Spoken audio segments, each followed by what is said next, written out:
Hi, today I'm so excited to talk to you about a battle that took place in 1745 between American colonials and French colonials in Nova Scotia. The battle is very interesting, and I'll give you a few more details later on. But what I find to be more interesting is the evangelical response to the battle. See, this was the heart of the Great Awakening. American life and culture was being reformed, and more emphasis and more passion and more zeal was placed upon one's individual relationship with God. The victory at the 1745 battle was viewed as divine providence and favor upon the American colonies and her imperial mother.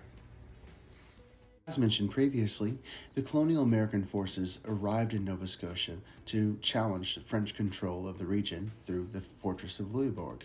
The fortress was controlled by the French. It was a port for the French Navy, and the American settlers took it about after a month and a half of siege. You can see here on the map where the Americans came up from. They crossed around, they took over a ground battery that had been abandoned. The French routed from that position in a panic. The Americans took it over. They surrounded the city by 2 or 3 points, and they ended up taking it through a siege. What's sad is that the British just used their victory as a pawn in a later treaty to end the war. It was very disheartening. These three sources do not go into detail about the battle, but they do detail the theology behind the men that analyzed the battle from that Great Awakening point of view. The first quote today comes from Thomas Prince, who, in a sermon of thanksgiving to God preached in July, I believe, of 1745, Prince overlaid the messianic language of Psalm 24, mixed up his Calvinistic theology, and used that as an interpretive lens to view the battle. It's quite interesting. Look what he has to say. He wrote that when the southern gates of Louisbourg were open and our army with their banners were marching in, the King of Glory went with them. He applied that messianic language directly to the American soldiers who fought against the French.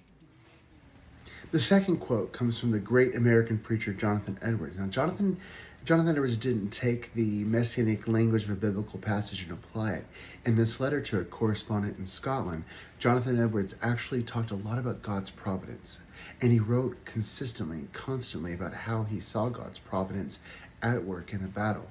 What's fascinating about his letter is he got details from the sermon firsthand from church members who were on the battlefield. Edwards wrote to his friend that we live in an age where divine wonders are to be expected. The Great Awakening bred that expectation in him as he looked at the world around him.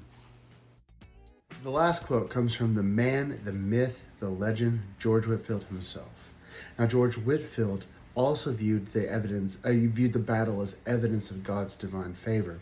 He saw it, however, as the latest in a long line of things that God had done for the English nation and by extension, the American nation.